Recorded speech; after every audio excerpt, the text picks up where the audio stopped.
Why is it so tricky to protect critical infrastructure built deep under the sea? Europe's Baltic Sea region and the area around Taiwan have both become global hotspots of suspected attacks or incidents where important submarine cables and pipelines were cut. Now, both regions are still learning how to deal with these occurrences and deter them. So, how do we defend our economic lifelines under the sea? Well, to understand the legal and enforcement dimensions and the struggles, we are now joined by Dr. Alexander Lott, who is a researcher at the Norwegian Center for the Law of the Sea at the Arctic University of Norway, and from the National Taiwan Ocean University in northern Taiwan's port city of Keelung, we have Professor Yachi Chiang. Thank you both so much again. Alexander, what is the problem with apprehending ships if you suspect them of causing damage? Well, it of course comes down to where the ship is being, so to say, interdicted. So if it's in the territorial sea, as was, I think, the most recent case concerning Taiwan, then the coastal state has many options and a great deal of room of maneuver for stopping and boarding and inspecting the ship. When it comes to the exclusive economic zone, also in the Taiwan Strait, but this is also the maritime zone where the cable cuts as well as the pipeline ruptures in the Baltic Sea have occurred, then the picture is pretty complicated. I would certainly not say that for the coastal state it is impossible to board and inspect the ship, but it comes down to really the details of a particular case. So, for example, if a submarine pipeline, an oil or gas pipeline is damaged, then most likely it also causes environmental damage. For the coastal state, in such a case, it is possible to make use of its enforcement jurisdiction to board and inspect the ship, and if necessary, arrest the ship. However, in relation to submarine cables, be them data cables or power cables, if they are cut, they do not cause any, or at least significant, marine environmental pollution. And this is precisely why we need to look for additional legal basis for the coastal state to interdict those ships, such as the 1884 Paris Convention for the protection of submarine cables located outside the limits of the coastal state's territorial sea. But the problem with the 1884 Paris Convention is that its Article 10 only allows to board the ship and question the crew members. It does not enable the coastal state to, for example, properly inspect the ship, or even more so, detain the ship. Okay, I'm going to just pause, get you to pause there, and then go to Yachi. So, in that sense, how is response in Taiwan organized when there's suspected damage or possible sabotage? I think Alexander just mentioned the point that it's challenging. It's not impossible, but very challenging to build up the case once the incident takes place. But we can take some preventive measures, and such as the Coast Guard, they compile a list of the vessels that carries the flags of convenience. And let me explain the term, the flags of convenience. That's because the jurisdiction issue, because most of the time, while a vessel sailing in the ocean, the jurisdiction lies in the flag state. That means whichever flags they carry, then they would follow the regulations of the flag state. So if someone is determined to do the great activities, they would choose a state with lax regulations and carries its flag. So that's flag of convenience. So to compile a list of the vessels carries the flags of convenience, that means you can narrow down the scope of monitoring to more suspicious vessels that could have higher possibility to carry out the gray operations.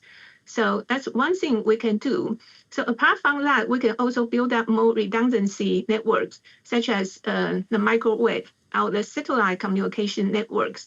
So we can even make that some cable protection zones to allocate our limited resources more efficiently. So my point is, in terms of law, we not only have to think about what we are going to do after the incident, we probably might make more efforts in thinking about what can we do to prevent these incidents from happening. Okay, on that note, let's see how Finnish President Alexander Stubb said his country plans to deal with ships that caused damage after the latest incident in January. Like we did on the 25th of December. Cool, calm and collected, and at the same time determined. In other words, we'll use the Finnish model. We get in contact with the vessel in question, we interrogate, and then we move it to Finnish waters. And then we actually find out what has happened, whether it was a mistake or not. In Finland, we have something called an environmental emergency law. So if it is led to believe that an environmental emergency takes place, then we can do that. I guess the conclusion that we can draw is that get used to the new normal. These kinds of things will happen in the future as well. And the good news here, of course, is that when it happened a year ago, the ship left the Baltic Sea. When it happened a month and a half ago, we were able to board but not to confiscate. When it happened 2 weeks ago, we confiscated. So we live and learn. So, Alexander, what do you make of the legal framework Finland is now using to deal with cases of suspected sabotage or ships that possibly could be a threat? Yes, well, it's entirely plausible. And I have very much welcomed this, so to say, new approach from the Baltic Sea coastal state, because the Finnish model has been by now also followed by many other Baltic Sea coastal states. In fact, in January this year, Sweden also detained a ship, Yachi, which was suspected of damaging a submarine cable connecting, on the one hand, Sweden, but on the other hand, Latvia. Of course, it becomes more complicated to really detain the ship if the ship, for whatever reason, does not comply with the order to enter the coastal state's territorial sea. Now, here the question now arises as to whether the coastal state would be willing, if necessary, to board, inspect, and detain the vessel also in the coastal state's exclusive economic zone.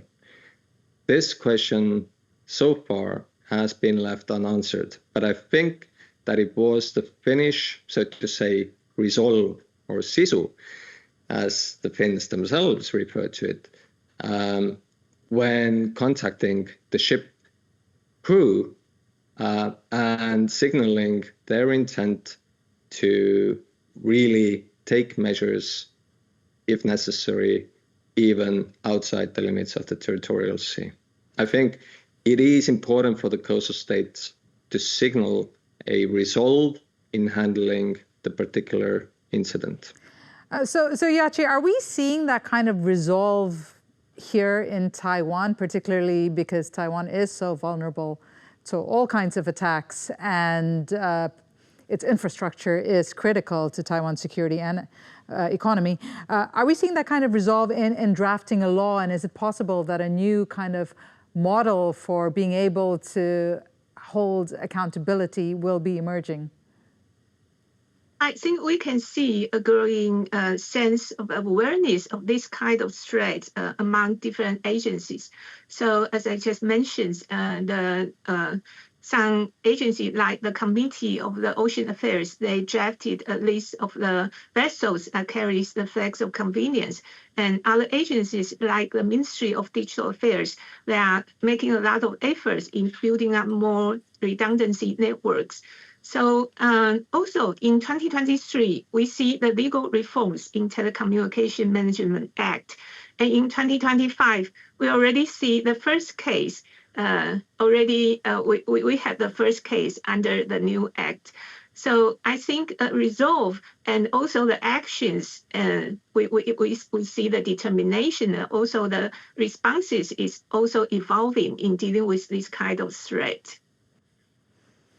Should countries enter or detain ships outside their territorial waters, or does that risk escalation? If you're watching on YouTube, share your thoughts in the comments and don't forget to subscribe and hit the notification bell and click the video next to me to see how infrastructure breaches have put Europe and Taiwan on high alert.